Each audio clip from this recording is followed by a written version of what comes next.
Thank you for coming. नमस्कार. हे बाजूला घ्या ना.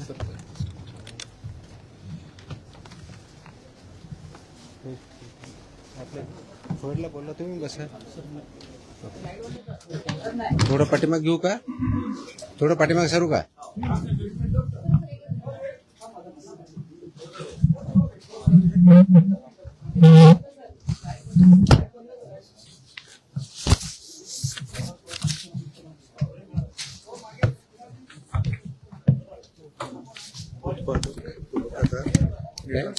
उत्पादक मॅन्युफॅक्चरर ते 260 सापडले पूर्ण.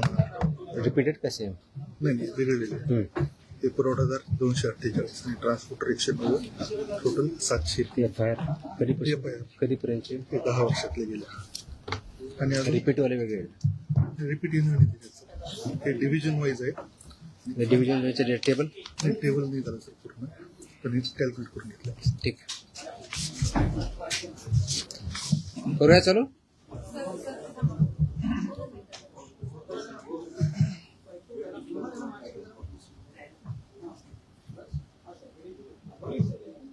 Okay. Welcome to the press conference. आज मुद्दामून एक महत्त्वाच्या विषयासाठी आपल्याला इथं बोलवलं आहे. गेल्या अनेक वर्षापासून आपल्याला माहिती आहे की महाराष्ट्रामध्ये गुटखाबंदी केलेली आहे. आपल्या FSSAI ॲक्टच्या सेक्शन 30 अंतर्गत प्रतिबंधित जे फूड आयटम्स आहेत त्याच्यामध्ये गुटखा आणि तत्सम आयटम जे आपले आहेत त्याच्यावरती गुटखाबंदी केलेली आहे. त्याच्यावरती आपण अनेक वेळा कारवाई करतो, रेड्स करतो, फाईन करतो, FIR करतो. त्याच्यामधल्या प्रोव्हिजननुसार जेल पण होते, प्रॉसिक्युशन पण चालू आहेत. परंतु प्रोहिबिटेड आयटम असतानाही, फूड आयटम असतानाही महाराष्ट्रातल्या ऑलमोस्ट सगळ्या ठिकाणी हा गुटखा विकला जातो आणि कंझ्युम केला जातो. ही रियालिटी आपण बघतोय. मग याच्यावरती पर्याय काय? एन्फोर्समेंट तर चालू आहे, ते आपण आता जास्त स्ट्रिक्ट करत आहोत, तर ते चालूच राहील. परंतु याच्यावरती काही डेटरन्स असा क्रिएट करता येईल का की ज्याच्या माध्यमातून, कारण प्रोड्युसर तर इथं नाही आहेत प्रोहिबिटेड असल्यामुळं, ते बाहेरून आपण जे याच्यामध्ये इन्व्हॉल्व असणारे बिझनेसेस आहेत, बिझनेस पर्सन्स आहेत, ट्रान्सपोर्टर्स आहेत, रिटेलर्स, होलसेलर्स, सेलर्स, हे त्याच्यामध्ये इन्व्हॉल्व आहेत. त्या प्रकारचं एक रॅकेट आहे आणि ते जर उद्ध्वस्त करायचे तर आपल्याला खूप मोठ्या प्रमाणात स्ट्रॉंग स्टँड घेणं हे गरजेचं आहे. ह्या निष्कर्षापर्यंत शासन पोहोचलेलं आहे आणि म्हणून मध्ये बऱ्याच वेळेस याच्यावरती डिस्कशन पण झालं की काय केलं पाहिजे. आणि मी इथं जॉईन झाल्यानंतरही याच्यावरती आम्ही विचार केला काय करता येईल, कारण याच्यामध्ये this is a danger to public health आणि म्हणूनच तो आयटम प्रोहिबिट केलेला आहे.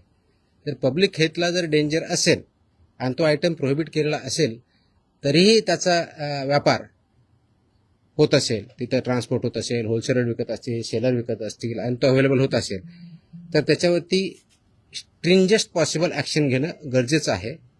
ह्या निष्कर्षापर्यंत पोहोचल्यामुळं आज दिनांक 12 जून रोजी मी मोका लावण्याचे आदेश पारित केलेले आहेत. So have issued the order saying that MCOCA provisions will be, MCOCA कायदा, मकोका ज्याला आपण म्हणतो, Maharashtra control of organise crimes act 1999 हा आम्ही इन्व्होक केलेला आहे.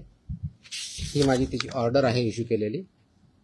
आणि ह्या ऑर्डरच्या अनुषंगाने हा फक्त फूड सेफ्टी ॲक्ट 2006 कलम 3, 26, 27, 30, 38, 41, 42, 59, 63, 64 आणि 89 बरोबरच Maharashtra control of organise crimes act 99चा sections 21D, 21E, 21F, 3, 4, 18, 21 and 23 read with code of criminal procedure 1973 किंवा भारतीय नागरिक संहिता सुरक्षा संहिता 2023 याच्या अनुषंगाने ही ऑर्डर मी आज पास केलेली आहे.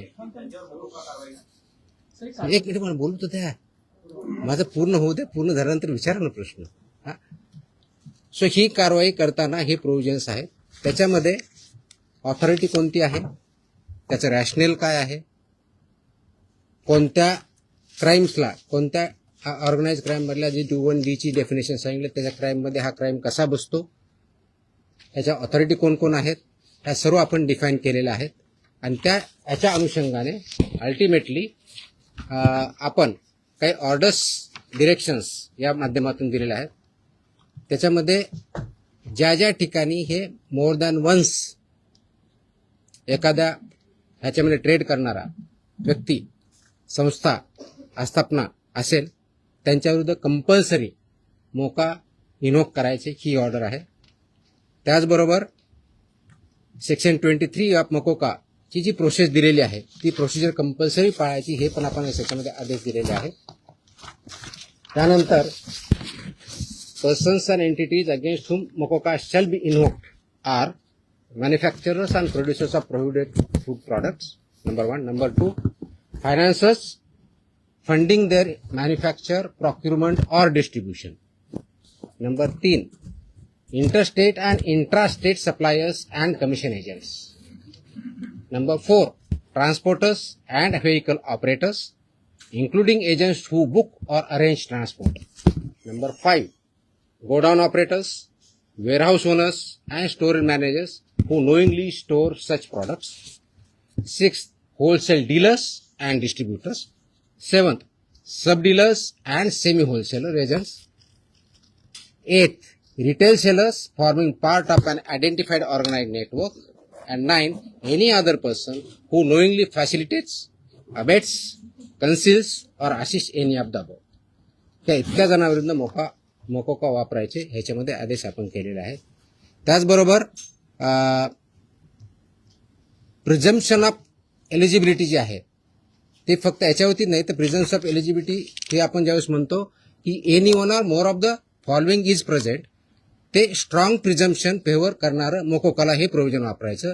आणि no officer shall refrain without recording specific return reasons approved by joint commissioner. रिजनचं जे असेल त्याच्यामध्ये की interstate supply chain or manufacture nexus हे आपल्याला वरती न्यायचं, प्रिझम्पशन ऑफ एलिजिबिलिटीसाठी वापरायचं. Clandestine godowns, fake labels, dummy firms or forged invoices याच्यासाठी सुद्धा हा वापरायचा आहे. Simultaneous seizures across multiple districts pointing to a common syndicate त्याच्यासाठी सुद्धा वापरायचं आहे. Corruption of enforcement officials or intimidation of informants of witnesses यासाठी आपण वापरणार आहोत. Seizure value exceeding ₹10 lakhs in a single action or ₹25 lakhs cumulatively from the same account or network. आणि financial flows indicating systematic profiteering including हवाला और बेनामी channels याच्या सुद्धा आपण ते एस्केलेट करण्यासाठी हे सुद्धा प्रोव्हिजन त्याच्यामध्ये आपण वापरणार आहोत. याची ओरिजिनल ड्युटी आहे ते आपण फूड सेफ्टी ऑफिसरवरती देणार आहोत. डेजिग्नेटेड ऑफिसरच्या ड्युटी आपण याच्यात ज्याला असिस्टंट म्हणून त्यांना डिफाईन केलेल्या आहेत, जॉईंट कमिशनरच्या केलेल्या आहेत. नेटवर्क वाईड प्रॉसिक्युशन करायचं हे आपण सांगितलं आहे, पार्सल ऍक्शन घ्यायची नाही, कंप्लीट घ्यायची. आणि कॉन्फिस्केशन, अटॅचमेंट अँड फोरफिचरचं कसं करायचं ट्विन ट्रॅक स्ट्रॅटेजी ही पण त्याच्यामध्ये सांगितलेली आहे. त्याचं प्रॉसिक्युशन रजिस्टर मेंटेन करायचं सांगितलेलं आहे, बेलला अपोजिशन करायचं सांगितलेलं आहे आणि procedure compliance with the criminal procedure code हे सुद्धा आपण मॅन्डेटरी केलेलं आहे. याचा सर्वांचा ऑब्जेक्टिव्ह जो आहे बेसिकली आपण मोका का वापरतोय कारण हा स्ट्रिंजंट लॉ आहे, आय अंडरस्टँड. आणि त्याचं म्हणूनच खूप थॉट करून, विचार करून याच्यावरती कायद्याचे जे कलम आहेत, सेक्शन्स आहेत त्याचा अभ्यास करून this order is basically done to prosecute in the interest of food safety in violation but as an organized crime against public health. हा क्राईम पब्लिक हेल्थच्या अगेन्स्ट आहे. आणि आर्टिकल 47 ऑफ द कॉन्स्टिट्यूशन जे आहे ते स्टेटला मॅन्डेट करतं. That is where my order begins with. आणि तुम्हाला copy me देईलच, press note बरोबर ही कॉपी पण असेल so that you can go through that order. It says the Article 47 of the Constitution of India cast upon a state primary duty to improve public health and in particular to bring about prohibition of consumption of substances injurious to health. हे already आपण prohibit केलेलं आहे. त्याचं implementation व्हावं, public health improve व्हावं आणि public health जी endanger होते ते कंट्रोल करता यावं या दृष्टिकोनातून मकोका कायद्याचे प्रोव्हिजन हे प्रोहिबिटेड आयटम जे 32 म्हणजे फसाई ऍक्टच्या सेक्शन 32 अंतर्गत जे आपण प्रोहिबिट केलेले आयटम आहेत त्यांच्यावरती आजपासून म्हणजे अगोदरच लागू करू शकलो असतं, पण आज आपण ती ऑर्डर काढलेली आहे and it will B implemented completely across the state of Maharashtra. Sir, जेव्हा कायदा केंद्राचं फळवाट शोधली जाते दुकानामध्ये पान मसाल्याच्या पुड्या आणि सुकी पुडी जे आहे ते मिक्स केल्यानंतर गुटख्यासारखा पदार्थ तयार होतो. अशा पद्धतीने चालकीला कसं रोखलं जाणार, कारण तो स्पेसिफिकली गुटखा या टायटल खाली विकला जातो. त्याच्यामध्ये मिसलिडिंग ॲडव्हर्टाइजमेंट ऍक्ट आहे. तुम्हाला काही दिवसापूर्वी कारवाई केलेली बघितली. फसाईमध्ये सुद्धा मिसलीड करणं, लेबलमध्ये चुकीची माहिती देणं, इन्ग्रेडियंट चुकीचे असताना वेगळा क्लेम करणं हा सुद्धा गुन्हा आहे. त्यानुसार आपण कारवाई करतो त्याच्यावरती. फक्त ही जी चालाकी केली जाते, दिस इज मिसलिडिंग. तर मिसलिडिंगला कायदा आहे. दुसरं मिश्रण जे असतं जे पान मसाला त्याला सुद्धा याच्या अंडर घेतलं जातं ते तंबाखू मी मिश्रण. तेच सांगतोय की आपल्याला कोणताही एखादी ज्यावेळेस प्रॉडक्ट असतो त्याच्यावरती लेबल कोणतं असावं, ते कोणत्या स्टँडर्डचं असावं, त्याच्यामध्ये कोणते कोणते इन्ग्रेडियंट असावे, त्याची काय व्हॅल्यू आहेत वेगवेगळ्या, त्या मॅन्डेट दिले, त्याचे रेग्युलेशन्स आहेत. फसाईमध्ये रेग्युलेशन्स दिलेले आहेत, व्हेरी क्लिअरली दिलेले आहेत. त्याचबरोबर ॲडव्हर्टायझिंग आणि मार्केटिंगचे सुद्धा रेग्युलेशन्स क्लिअरली आहेत. त्याचं व्हायोलेशन जिथं जिथं होतं त्या प्रोव्हिजनचा वापर आम्ही तिथं करणार आहोत. सर, याची जेव्हा कारवाई केली जाते तेव्हा लोकल पोलिसांची भूमिका खूप महत्वाची असते. स्पेशली बीट मार्शल आणि यांचा जो व्हिजिलन्स असतो तो अनेक वेळा नेक्सस तिकडे दिसून येतो अनेक पानटपऱ्यांवरती. ते कसं ब्रेक केलं जाणार, कारण आपल्याकडनं कडक कारवाईची तरतूद सगळ्यांकडून. त्याच्यामध्ये तुम्ही जर आता मी वाचलं व्यवस्थित ऐकलं असतं तर त्याच्यामध्ये तुमच्याकडनं प्रतिक्रिया त्याच्यावरती अपेक्षित. पोलीस आणि हे नेक्सस या ठिकाणी it's not about police or FDA किंवा food safety officers. It is the holistic. याच्यामध्ये कंझ्युम करणारा आहे तेवढा जबाबदार आहे, विकणारा आहे तेवढा जबाबदार आहे, इन्फोर्स न करणारा आहे तेवढा जबाबदार आहे. जो कोणी जबाबदार असेल आपण त्याच्यावरती कारवाई करणार आहोत आणि स्ट्रिक्ट करतोय. तुम्ही गेल्या काही दिवसामध्ये बघितलं असेल, हा ज्यावेळेस प्रोहिबिट केला त्यावेळेसचा उद्देश हाच होता, ही it's a danger to public health. आणि ते जर टाळायचं असेल, कारण याच्यामधून काय काय आजार होतात हे मी वेगळं सांगण्याची गरज नाही. It's documented, it's in the public domain.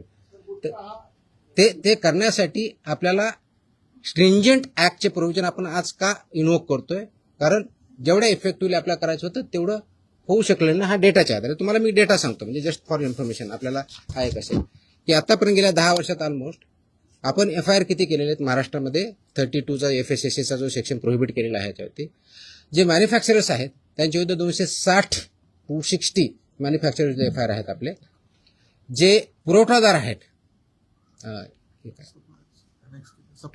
Suppliers ते 248 आहेत आणि पर्सन्स जे आहेत ते असे 190, असे 703 ट्रान्सपोर्ट कोणते हे ट्रान्सपोर्ट सॉरी ट्रान्सपोर्टर म्हणजे उत्पादक 260, सप्लायर्स 248 आणि ट्रान्सपोर्टर्स 190 असे 703 FIR आहेत. सो FIR काय कमी केलेत अशातला भाग नाही. त्यांचं प्रॉसिक्युशन, त्यांची पुढची प्रोसेस आपण करतोय, पण आपल्याला अजूनही त्याच्यामध्ये कम्प्लीट याच्यामधून खरोखरच हद्दपात करण्याच्या दृष्टीने कारण याच्यातून झाला नाही तर पुढची स्टेप आपण घेतोय आणि ती आज आपण घेतलेली आहे. Yes please. पदभार स्वीकारला एक मिनिट. गुटखा हा 2 नंबर धंदा आहे आणि याच्यामध्ये खूप मोठं अर्थकारण आहे आणि त्याच्यामध्ये पोलीस प्रशासन सुद्धा मोठ्या प्रमाणात खास करून बॉर्डरवरचे जे जिल्हे आहेत किंवा बॉर्डरवरचे जे पोलीस स्टेशन आहेत तर तिथून मोठ्या प्रमाणात गुटखा सप्लाय होतो. आता मी ज्या भागात महाराष्ट्र जिल्ह्यामध्ये पोलीस स्टेशनच्या मोठ्या प्रमाणात पोलीस प्रशासन काही गाड्या पकडतं, काही गाड्या सोडतं असे पण आपण मी जे सांगितलंय की दोज हु आर रिस्पॉन्सिबल त्यांच्यावरती आपण कारवाई करणार, कुणी असू द्या. म्हणजे माझे अधिकारी होऊ शकतात, इन्व्हॉल्व जर असतील तर दुसरे कोणी असू शकतात. त्याच्यामध्ये एड्स, अबेट हे शब्दप्रयोग आपण जे केलेले आहेत त्याच्यामध्ये त्यांचं इन्व्हॉल्वमेंट जर सिद्ध झालं तर आपण त्यांच्यावरती करा. नाही FIR आतापर्यंत झालेले आहे, पण ते प्रूव्ह करण्यासाठी you are not getting my point. ते प्रूव्ह करण्यासाठी लेट मी आन्सर दॅट. ते प्रूव्ह करण्यासाठी आपल्याला ते डॉक्युमेंटरी एव्हिडन्स लागतील, आपल्याला एव्हिडन्सेस लागतील. असे आपल्याकडे सापडले तर डेफिनेटली आपण कारवाई करू. Let me complete. याच्यामध्ये आमचे काही अधिकारी इन्व्हॉल्व आहेत असं खूप ॲलिगेशन होतात, कंप्लेन येतात, आम्ही त्या व्हेरीफाय करतो. पुढच्या काही दिवसामध्ये असे काही अधिकाऱ्यांचं इन्व्हॉल्वमेंट आहे किंवा नाही याच्याबद्दलचे इन्व्हेस्टिगेशन आमच्याकडे सध्या चालू आहेत. त्याच्यातून जे रिझल्ट येतील ते आपल्यापर्यंत येतीलच. तर आपण पदभार स्वीकारल्यापासून अनेक कारवाई केलेल्या आहेत. आतापर्यंत जेवढ्या कारवाई झाल्या साधारणपणे किती कारवाई झाल्या, किती तो डेटा मी प्रेसमध्ये दिलेला आहे ना.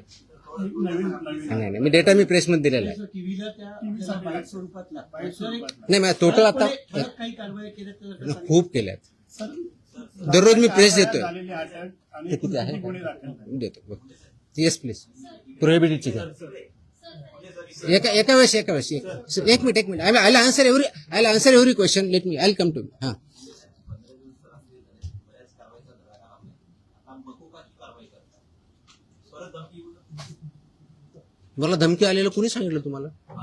नाही, सॉरी, तुम्हाला no sorry, please look at ती जुनी क्लिप आहे, कमीत कमी 10 वर्षापूर्वीची आहे. Look at the clip. आताची क्लिप नाही याची ती. दॅट वॉज नाही मला नाही आलेलं. That clip if I remember correctly, मला आठवत नाहीये, इफ आय रिमेंबर करेक्टली बहुतेक ती पुण्यातली क्लिप आहे, फिनावाजी पीएमपीएम आहे. चेकआउट तुम्ही बघा, ते क्लिप आताची नाही, मला कोणतरी पाठवली, मला कोणतरी विचारलं, मला अशी धमकी नाही आलेली. येतो मी त्यांना. Let us focus on this. There are so many issues. Let us focus on this. Please. थोडं I'll answer on this only. 2 दिवसापूर्वी संभाजीनगरमध्ये एफडीएच्या पथकावर दगड फेकला आणि अधिकाऱ्यांना स्कॉर्पिओ गाडी त्यांच्या अंगावर आणण्याचा प्रयत्न केला. त्यांच्यावर पण मकोका अंतर्गत कारवाई होती. आता हे जे मी gutkha exactly that's what I am saying. कारण मोकोका क्लॉज वापरण्यासाठी ज्या काही प्री कंडिशन्स आहेत त्या फुलफिल झाल्या, डेफिनेटली करणार आम्ही. कारण त्याला एका गुन्ह्यासाठी होत नाही, it has to be more than 1 offence in last 10 years. त्यांच्यावर जर झालेलं असेल तर डेफिनेटली आम्ही करू, कारण त्याचं कंडिशन फुलफिल करायला पाहिजे. अदरवाईज आमचे FSSAचे ऍक्ट, BNS ऍक्ट आम्ही ते वापरतोच आहोत. आज ती जे हल्ला झाला त्याच्यावरती इमिजिएटली स्विफ्ट कारवाई पण झाली. 7 का 8 लोक त्याच्यामध्ये अरेस्ट पण झाले immediately. I spoke on with DGP also. DGPने सुद्धा इमिजिएटली त्याच्यावरती इन्स्ट्रक्शन देऊन कारवाई केली. अँड अशा प्रकारचे हल्ले आम्ही भिणार नाही. Very clearly will protect our officers आणि those who take law into their hands will show force of the law. एक मिनिट. येस नाही, बाजूला तुमच्या बताऊंगा. मेरी हिंदी इतनी अच्छी है ही नहीं, जितनी भी टूटी फूटी है उसमें बात करूंगा. बोलो. एक मिनिट तुम्हाला उत्तर दिलं ना मी. आपण एकदा मराठी पूर्ण करून घेऊया, मग आपण अरे थांबा ना तुम्ही, मी इथंच आहे, मी कुठे पळून नाही चाललोय. सिस्टमॅटिक व्हायचं. भिवंडीमध्ये जे आहे ते नकली एफडी अधिकाऱ्यांना अटक करण्यात आलेली आहे. त्यामुळे कशा पद्धतीने जर एखाद्या वेळेस आपण ज्यावेळी धाडी टाकतो आय कार्ड असतं ऑफिसरकडे. Simple. My officers wear I card. Very clearly they show the I card. या प्रतिबंधित माल जो आहे तो बऱ्याचदा गुजरात सारख्या राज्यातून मुंबईत येतो, खास करून गुटखा असेल किंवा बऱ्याचदा भेसळयुक्त खावा देखील गुजरातवरूनच मुंबईमध्ये येतो. वाहतूक व्यवस्था करणाऱ्या अनेक लक्झरी बसेस असतात, टुरिस्ट गाड्या असतात किंवा ट्रक. यासाठी RTOची काही मदत वगैरे घेणार? मी आता वाचताना वाटलं इन्क्लुडिंग ट्रान्सपोर्टर्स. RTOची मदत घेणार? सगळ्या एजन्सी एकत्र काम करत असतात. त्याच्यामध्ये सगळ्याच एजन्सी काम करतात. आपण याच्यामध्ये मकोका लावताना किंवा हे करताना इव्हन आताचे जे FIR होत आहेत त्याच्यामध्ये आपण फक्त विकणाऱ्याला करत नाही, त्याचा ट्रान्सपोर्टरला पार्टी करतोय, त्याचा डिस्ट्रीब्युटरला पार्टी करतोय, तुमच्या ओनरला. मी तुम्हाला लिस्ट पण दिली. तर इथून पुढचे आता आल्यापासून FIRचे हे it will be right from manufacturer to seller. आताही होतात, अजून जास्त स्ट्रिंजंटली होतील. So they are responsible. कायद्यामध्येच व्हेरी क्लिअरली त्याच्यामध्ये कुठेही डाऊट नाही त्याच्याबद्दल. याच्या बाहेर नका विचारू, जो आपला विषय चालला तेवढाच विचार. नाही, संबंधित नाही, आजच्या विषयाशी संबंधित. तुकाराम मुंडे साहेब ज्या विभागाचा पदभार ग्रहण करतात तो विभाग नेहमी चर्चेत येतो, असं का होतं? त्याचं उत्तर तुम्ही द्या, मी कसं देणार आहे? आय मीन तो काय होतो तर you are better. No, I cannot answer this. Simple. कारण काय येतो, लोक चर्चा का करतात, तुम्ही जास्त का पब्लिश करतात, का कुणी काय करतं, ह्याचं उत्तर मी नाही देऊ शकत. You have to analyse. त्याचं उत्तर मी कसं देऊ शकणार? सोशल मीडियावरती तुम्ही इतिहासानंतर प्रचंड लोकांचा पाठिंबा we are diverting. Let us not divert. No. पब्लिकशी रिलेटेड डायरेक्ट आहे. हे जे विषय त्याच्यावरती आपण बोलू, बाकीचे विषय नाही. हा नाही, याच्या अगोदर फक्त हा डेटा प्रोहिबिटेड ना, प्रतिबंध.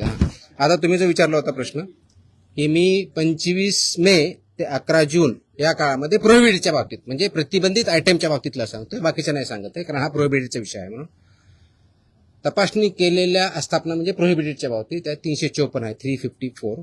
बाकीचे असेल ना आपल्याकडे पुढचे केलेले ती पण असेल ना, तो पण मागवा ना. आणि ड्रगचे असेल तर ड्रगचं पण मागवा. त्याच्यामध्ये नाही सॉरी, प्रतिबंधित पदार्थ आढळलेल्या आस्थापनाची संख्या 344 सापडली आपल्याला. तपासणी 354 केली, 344 मध्ये फाइंड आउट झालं. जप्त साठ्याची किंमत ह्या 344 मध्ये एक किती रुपये 3,27,24,629 rupees. 3,27,24,629 rupees. FIRs 235. Arrested people 350. Seal establishment of this 344 are 274. Seized vehicles are 26, and the price of that vehicle is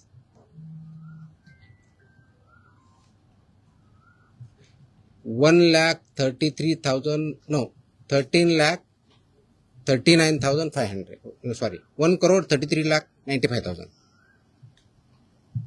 So this is about 25 मे ते 11 जून प्रोहिबिटेड आयटमच्या बाबतीत जी मोकोका आपण लावला त्याच्या बाबतीतची माहिती आहे. 26. त्याची कॉपी पाहिजे, कॉपी द्या सर्वांना. Okay. So I am giving you the press note detail in Marathi and I am attaching the order also, so you are aware of this. Order is in English. ते आम्ही मराठीमध्ये आम्ही पाठवतो आमच्या ऑफिसला. पण बिग एक्झॉस्टिव ऑर्डर आहे. जवळजवळ किती पानाची आहे? 8 पानाची ऑर्डर आहे. कारण याच्यामध्ये रॅशनिंग डिस्ट्रीब्यूट सगळं आहे. So will get this one press note plus this one. हिंदीमध्ये माझी हिंदी चांगली नाही होत एवढी यार. मैं इतना बुरा लगूंगा उसमें. मैं इंग्लिश में बोल सकता हूँ. हाँ हाँ हाँ.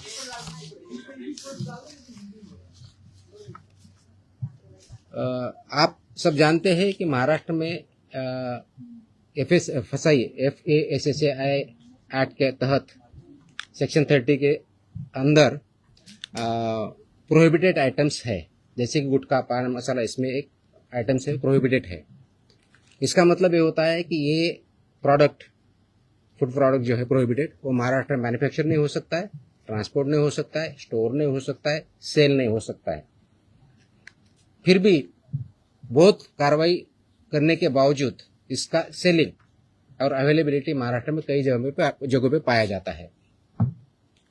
इसीलिए गवर्नमेंट शासन ने डिस्कशन कर रही थी इस पर क्या किया जाए, कौन सा स्ट्रिंजेंट एक्ट या क्लॉज या कार्रवाई की जाए जिसकी वजह से ये एक्चुअली प्रोहिबिट होगा, क्योंकि ये this is a endanger to public health के लिए हानिकारक है. इससे पब्लिक हेल्थ इंडेंजर होती है. ये नॉलेज पब्लिक डोमेन में है. तो इसके तहत आज हमने मोकोका एक्ट जो है महाराष्ट्र का, Maharashtra control of organised crime act 1999, ये इसमें इन्वोक करने का निर्णय लिया है, लागू किया है कि जो ये बिजनेस में मैन्युफैक्चरिंग करते हैं, ट्रांसपोर्ट करते हैं, सेल करते हैं, डीलर्स है, सेमी डीलर्स है, ये सबको ये प्रोविजन के अंदर अभी कार्रवाई की जाएगी. उसकी जो प्रोसीजर दी है सेक्शन 23 के अंदर मोकोका के, वो फॉलो करके ये मैंडेटरी किया गया है कि जो मोकोका के प्रोविजंस के में लायबल है वो मैंडेटरी हमारे ऑफिसर FIR करते समय मोकोका का प्रोविजन एक्ट इन्वोक करेंगे और उनको पनिशमेंट करेंगे. इसका ऑब्जेक्टिव है, उद्देश्य है कि पब्लिक हेल्थ जो इंडेंजर हुई है इसकी वजह से, उसको पूरा तरह से रोका जाए. और वो जो हमने प्रोहिबिशन किया है आइटम्स में, उसका अवेलेबिलिटी महाराष्ट्र में कहीं न हो और लोग उसको न खाए, जिसकी वजह से उनकी हेल्थ अच्छी रहेगी, उनका हेल्थ अच्छे रहने की वजह से उनका प्रोडक्टिविटी अच्छी रहेगी, और जो ह्यूमन डेवलपमेंट है, ह्यूमन ग्रोथ है, उसको भी अच्छी तरह से हो जाएगा. इसीलिए ये प्रोविजन आज हमने इन्वोक किया है. इसका ऑर्डर हमने आज as a commissioner food safety Maharashtra बोल के इश्यू किया है, और ये लागू हो रहा है और ये सब स्ट्रिक्टली आगे इम्प्लीमेंट होगा. अब तक का लास्ट 10 साल में जो मैन्युफैक्चरर्स है उनके खिलाफ 260 FIR हुए हैं, जो सप्लायर्स है 248 FIR हुए हैं, जो ट्रांसपोर्टर्स है 190, ऐसे 703 FIRs भी हो चुके हैं. इसका डेटा हमने मांगा है, उसका एनालिसिस भी चल रहा है. तो मेरी ये सुझाव है, वार्निंग है, those who are involve in this business, इधर मैन्युफैक्चरर और ट्रांसपोर्टर्स और सेलर्स और डीलर्स और सेमी डीलर्स, ये महाराष्ट्र में आप काम बंद कीजिए, नहीं तो ये कानून के हिसाब आपको कड़ी से कड़ी जो आपको सजा इसमें पता है वो दिया है, इसी शासन सजा देंगे, प्रोसिक्यूट करेंगे, और हम महाराष्ट्र जो प्रोहिबिटेड आइटम है उसमें नहीं मिलने देंगे. किस के तहत ये जो हमने बताया कि इसमें कौन कौन आता है, तो इसमें मैन्युफैक्चरर आएंगे, manufacturer end producers of prohibited items, financiers funding जो करते हैं मैन्युफैक्चर के लिए या प्रोक्यूरमेंट के लिए या डिस्ट्रीब्यूशन के लिए, वो भी आएंगे। इंटर स्टेट और इंट्रा स्टेट सप्लाईज जो है वो भी इसमें आएंगे, कमीशन एजेंट्स भी इसमें आएंगे, ट्रांसपोर्टर्स आएंगे, व्हीकल ऑपरेटर्स आएंगे, इंक्लूडिंग एजेंट्स हु बुक और अरेंज फॉर ट्रांसपोर्ट, वो भी आएंगे। गोडाउन ऑपरेटर्स आएंगे, वेयरहाउस ओनर्स आएंगे and store managers who knowingly store such products, वो भी आएंगे। होलसेल डीलर्स एंड डिस्ट्रीब्यूटर्स भी आएंगे, sub dealers and semi wholesalers भी आएंगे, एजेंट्स भी आएंगे, retail sellers forming part of an identified organise network भी आएंगे, और एनी अदर पर्सन नोइंगली, जानबूझ के उसको अबेट करता है, इंफॉर्मेशन कंसील करता है या असिस्ट करता है, ये सब के खिलाफ लगेगा। सेलर है,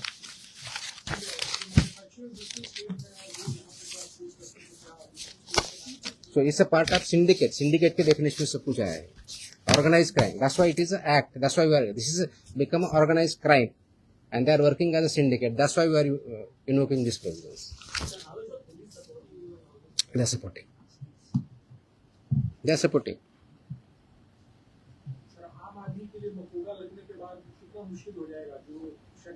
आम आदमी को क्यों मुश्किल होगा? आम आदमी बिजनेस में नहीं है ना।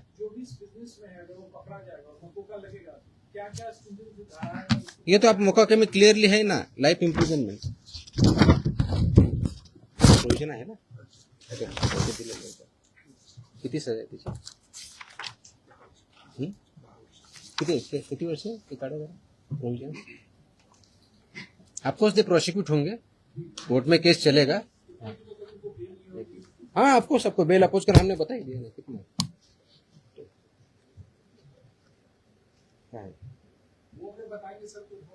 नहीं वो तो कुठे which may extend up to 10 years imprisonment, shall also be liable to fine, such property shall also be liable to be attached and forfeiture।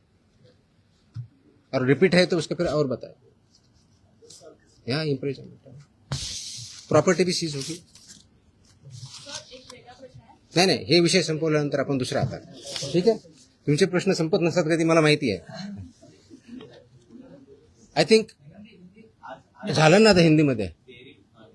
हाँ येतो एक विषय संपला, आता हा विषय संपवत आपण।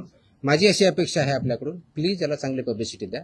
दिस is in the interest of state of Maharashtra, is very very crucial, very very crucial. Many people have fallen prey to this, so we need to save our people. We need to work. That's a public health hazard, and we have to eliminate it. Absolutely clear. So इसीलिए मुझे ये publicity जितनी ज़्यादा दे सकते हो वो दे दो. That is my request. Dairy ओनर्सची आणि मॅन्युफॅक्चर म्हणजे मिल्क अँड मिल्क प्रॉडक्ट्स याच्यामध्ये आज मीटिंग मी सगळ्यांची बोलवली होती. उद्देश हा होता की डेअरी सेक्टरमध्ये जे फसाईचे रेग्युलेशन्स आहे, स्टँडर्ड्स आहेत, म्हणजे सगळ्या सेक्टरमध्ये आहेत, त्याच्यामध्ये डेअरीचे पर्टिक्युलरली बोलवले होते, कारण तो खूप मोठा इश्यू आहे, अनेक वर्षापासून आहे. अत्यंत चांगले लोक काम करणारे त्याच्यात आहेत आणि काही त्याच्यामध्ये चुकीचं काम करणारे पण आहेत. आणि म्हणून FDA म्हणून आम्ही काय कारवाई करणार, as a regulator. FDA is a regulator आणि मी फूडच्या बाबतीत म्हणलं फूड कमिशनर स्टेट म्हणून आम्ही रेग्युलेट करतो जे फसाईचे नॉर्म्स आहेत. कारण फसाई ॲक्ट हा 2006ला आला, त्याचे रूल्स 2011ला झाले आणि 2011 पासून आतापर्यंत वेगवेगळे रेग्युलेशन किंवा स्टँडर्ड्स फसाईने डिक्लेअर केलेले आहेत. ते मॅन्डेटरी आहे सर्वांवरती. जे जे फूड बिझनेसेसमध्ये आहे, ज्याला आपण FBO म्हणतो, फूड बिझनेस ऑपरेटर, ते रजिस्टर्ड असणं हा भाग वेगळा आहे. पण त्यांनी कोणत्या कोणत्या प्रकारचे स्टँडर्ड्स जे जे प्रॉडक्ट आहेत त्याला वापरायचे, त्याप्रमाणे प्रॉडक्ट तयार करायचे किंवा सेल करायचे, हे त्याच्यामध्ये स्टँडर्ड्स दिलेले आहेत.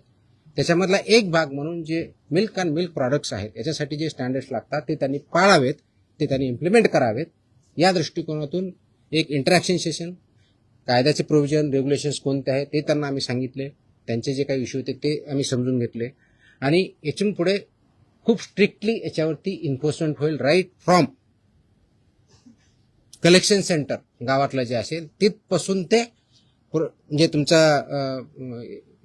MBO असेल, म्हणजे तुमचं जे चिलिंग सेंटर असेल, कलेक्शन सेंटर्स असेल, चिलिंग सेंटरपासून तुमच्या डेअरीपर्यंत जात असेल, मग तुमचा दूध प्रॉडक्ट बनवणारा किंवा पनीर बनवणारा तिथपर्यंत जात असेल, ते प्रॉडक्ट बनवून ते कंझ्युमरपर्यंत जात असतील, ही सगळी चेनमध्ये जे त्याच्यामध्ये इन्व्हॉल्व आहेत त्यांनी हे सगळे स्टँडर्ड्स पाळले पाहिजेत, इम्प्लिमेंट केले पाहिजेत आणि त्याच्यामधून चुकीचं काही होणार नाही हे त्यांना समजून सांगण्यासाठी, कायद्याचे प्रोव्हिजन समजून सांगण्यासाठी आम्ही मीटिंग बोलवली होती, इंटरॅक्शन केली. मी एक प्रेझेंटेशन पण केलं की कायदा काय सांगतो, नाही केलं तर त्याचे काय प्रोव्हिजन होतात. तर 2-3 ठळक ज्या गोष्टी आहेत त्याच्यामधल्या, तर एक पहिलं की अनसेफ फूड हे कशाही परिस्थितीत टॉलरेट केलं जाणार नाही, इन्क्लुडिंग मिल्क प्रॉडक्ट्स. अनसेफ फूडची डेफिनेशन कायद्यात दिलेली आहे, त्याच्यामुळे इथं बोलत नाही, ते तुम्ही वाचू शकता, त्याच्यात क्लिअरली आहे. दुसरं अडल्चरेटेड फूड, तिसरं मिसब्रँडेड, चौथं सबस्टँडर्ड आणि अजून काय, एवढंच नाही. सो अशा प्रकारच्या कॅटेगरी आहेत आणि या प्रत्येक कॅटेगरीला काय पनिशमेंट आहे हे कायद्यामध्ये दिलेलं आहे. तर ते व्हायलेट तुम्ही करू नये, त्याचे जे वेगवेगळे रेग्युलेशन, पहिला रेग्युलेशन फॉर रजिस्ट्रेशन कंपल्सरी आहे, ते बऱ्यापैकी इम्प्लिमेंट आहे आजच्या डेटला, रजिस्ट्रेशन आणि लायसन्सिंग, पण तेवढ्यापर्यंत चालत नाही. फूड प्रॉडक्ट्सचे जे 2011चे स्टँडर्ड्स आहेत ते बऱ्याच वेळेस कॉम्प्रोमाइज केले जातात, ते करता येणार नाही. मार्केटिंगच्या किंवा ॲडव्हर्टायझिंगच्या बाबतीत चुकीचं लिहिलं जातं, ते करता चालणार नाही. त्याचबरोबर काय म्हणतो त्याला, प्रिंटिंग, काय म्हणतो त्याला, प्रिंट करतो ते लेबलिंग जे आहे ते व्यवस्थित होत नाही किंवा चुकीच्या पद्धतीने होतं का मिसलिडिंग होतं, ते चालणार नाही. पॅकेजिंग, त्याचे स्टँडर्ड्स ठरवले आहेत, ते पॅकेजिंग त्याच पद्धतीनं पाहिजे, ते चालणार नाही. हे त्यांना आम्ही चांगल्या पद्धतीनं समजून सांगितलं आहे आणि बाय अँड लार्ज त्यांची कन्व्हिन्स झालेली आहेत की येस, आमच्याकडे काही ज्या त्रुटी असतील तर आम्ही त्याच्यामध्ये कारवाई करू, जेणेकरून हे जे दूध आहे किंवा प्रॉडक्ट आहे, फूड अँड फूड प्रॉडक्ट जे आहेत ते कंझ्युमरला जे स्टँडर्ड फसाईने घालून दिलेले आहेत ते त्याप्रमाणे करतील. जे करणार नाही त्याच्यामध्ये फसाई ॲक्टनुसार आपण त्याच्यावरती कारवाई करणार आहोत. आता हे standard over a period of time आले, 2011 पासून आतापर्यंत जवळजवळ टोटल 28 प्रकारचे रेग्युलेशन किंवा स्टँडर्ड आहेत, त्याच्यातले 6 हे ऑथॉरिटीचे आहेत, मग 22 आहेत वेगळ्या प्रॉडक्टच्या बाबतीतल्या आहेत सगळे. त्याच्यातले बऱ्याचशा अंशी 6 ते 10च्या दरम्यान हे फूड अँड फूड प्रॉडक्ट्स लागतात. प्रत्येकाला मोर दॅन 1 लागतात, रजिस्ट्रेशन कंपल्सरी आहे, पण ते फूड कॅटेगरी जी असेल त्यांना ते लागतात. ते स्टँडर्ड्स आम्ही जास्त इम्प्लिमेंट करू, सॅम्पलही आम्ही वाढवू आणि त्याचबरोबर आम्ही हे सांगितलं की कंप्लायन्स करणं ही तुमची जबाबदारी आहे आणि इन्फोर्स करणं ही आमची जबाबदारी ॲज अ रेग्युलेटर म्हणून. ती इन्फोर्समेंट आमचं स्ट्रिंजंट होईल. त्याच्यामुळं आपण स्वतः आपल्या आदिनीचं ज्यांच्याकडून तुम्ही दूध घेता, जे चिलिंग सेंटर्स आहेत, जे तुमचे प्रॉडक्ट्स आहेत, तुमचे प्लांट्स आहेत, त्या ठिकाणी याचं कोणतंही व्हायोलेशन होणार नाही याची काळजी तुम्ही घ्या.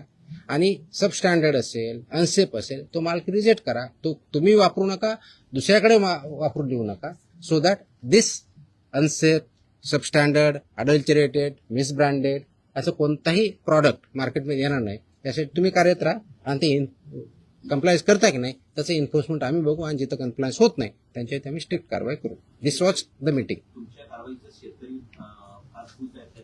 तुमच्या कारवाईच्या नंतर आटपाडी तालुक्यामध्ये तुमचा दुग्धाभिषेक करण्यात आला. दुधाचे रेट वाढतील असं वाटतं तुम्हाला? रेट माझ्या हातात नाही आहेत. वाढवणं हा इज अ फ्री मार्केट, त्याच्यामुळे दुधाचा किती रेट असावं ते डिमांड सप्लायवरती ठरलं जाईल. पण आपण अडल्चरेशन बंद करू शकलो, आपण सबस्टँडर्ड दूध बंद करू शकलो, प्रॉडक्ट्स बंद करू शकलो, तर ऑफकोर्स प्युअर दुधाला डिमांड वाढेल. ऑफकोर्स मार्केट फोर्सेसनुसार त्याचे जे काही परिणाम होते ते होते. आतापर्यंत ज्या कारवाया झाल्या, अनेक जप्त केलेला माल आहे तो टेस्टिंगसाठी पाठवण्यात आलेला आहे. किती अहवाल येणे बाकी आहे? आता खास करून दूध किंवा दुग्धजन्य पदार्थ यांचे लवकर नाशवंत होतात, त्याची आम्ही काळजी घेत आहोत. त्याचे जे पिरियड दिलेला आहे, ड्रगच्या बाबतीत 60 दिवसाचा असतो, फूडच्या बाबतीत 14 दिवसाचा असतो, त्या वेळेतच येतील आम्ही इन्श्युअर करतोय. त्याची सुद्धा मी आढावा घेतलेला आहे. आपल्याकडं 3 ठिकाणी आपल्या स्वतःच्या लॅब आहे. पुण्याला आपली हेल्थ डिपार्टमेंटची ऑलरेडी लॅब आहे, प्लस मुंबईमध्ये BMCची लॅब आहे, प्लस गव्हर्नमेंट ऑफ इंडियाच्या फसाच्या PPP वरती लॅब आहेत. त्याच्यामुळे आपण ते सॅम्पल वेळेत कसे होतील याची आपण काळजी घेत आहोत. मनुष्यबळासंदर्भात देखील मागे एकदा भरपूर एकाच दिवशी सगळं तुम्हाला परत प्रेसला यायचं नाही का असं सांगा, मी सांगू शकतो. नाही, रोज तर नाही शक्य, पण इन बिटवीन आपण भेटत जाऊ. 100 नहीं इसमें मुकदमा वो प्रोहिबिटेड आइटम के लिए है. विल एज आई टेल ना, इसमें रिपीट ऑफिसेस कितने क्या है हम देखेंगे. Will examine everything. We have collected data, we have started work on that. ये एक दिन का ऑर्डर नहीं है. It has lot of thought has gone into it. जो कंडीशन में अगर फुलफिल करता है डेफिनेटली, इसलिए मैंने मैंडेटरी किया है ना उसको. या सरकारी रुग्णालयांना पुण्यातील आणि पिंपरी चिंचवडमधील रुग्णालयांना हिंदुस्तान अँटीबायोटिक्स कंपनीमधून औषध निर्मिती थांबवण्याचा निर्णय आपल्या विभागाने घेतला आणि औषध निर्मितीमध्ये त्रुटी आढळल्याने हॉस्पिटल औषध निर्मिती हॉस्पिटलमध्ये जे इंजेक्शन आणि सलाईन पुरवठा करतात ना, हां त्या पुण्यातील आणि पिंपरी चिंचवडमधील हिंदुस्तान अँटीबायोटिक कंपनीमध्ये औषध निर्मिती थांबवण्याचा निर्णय घेतला होता, असा यांनी बजावला. म्हणजे कुणी? आपल्या विभागाने कुठे आहे कॉपी ते? प्रश्न आला मला. नाही तुम्ही प्रश्न असा अझम्पशनवर प्रश्न नका ना विचारू. असा अझम्पशनवर प्रश्न नका विचारू. तुमचा काय फॅक्ट्स काय ते सांगा. मग अशा आदेश बाजूला असा प्रश्न आला तर कुणी आदेश बरोबर हे तर पाहिजे माहित पाहिजे. औषध निर्मितीमध्ये त्रुटी आढळल्याने शोकॉज नोटीस बजावण्यात आली. प्लीज थोडंसं तुम्हाला समजून सांगतो. कंटेक्स्ट मध्ये मी त्या स्पेसिफिक केसबद्दल बोलत नाही, कारण तुम्ही स्पेसिफिक प्रश्न विचारत नाही. मी तुम्हाला जनरल सांगतो. काय असतं की मार्केटमध्ये जे आपले ड्रग्ज असतात म्हणजे मेडिसिन्स असतात, त्यांचं आम्ही चेकिंग करत असतो. चेकिंग करताना परत सबस्टँडर्ड, अडल्चरेटेड आणि याच्यामध्ये ड्रगमध्ये एक कॅटेगरी आहे स्प्युरियस किंवा मिसब्रँडेड, या प्रकारचे आढळले तर त्याला पनिशमेंट ड्रग्ज अँड कंट्रोल ऍक्टनुसार आम्ही करतो. असे जर काही कॅटेगरी आढळल्या असते आमच्या याच्यामध्ये तर there is a provision called recall order म्हणतात त्याला, आणि स्टेट ड्रग कंट्रोलर ते करत असतो. ती प्रोसेस आम्ही चालू केलेली आहे. म्हणजे आम्ही कुठं आम्हाला कंप्लेंट आले, मी व्हेरीफाय केलं, आम्हाला वाटलं, आम्ही सॅम्पल घेतले, त्याच्यातून आम्हाला ह्या 4 कॅटेगरीपैकी जी कोणती आलेली आहे तर तो प्रॉडक्ट मार्केटमधून, फक्त हॉस्पिटलमधून नव्हे, मार्केटमधून आम्ही रिकॉल करतो. त्या कंपनीला सांगतो आणि त्याची आम्ही पब्लिसिटी पण करतो.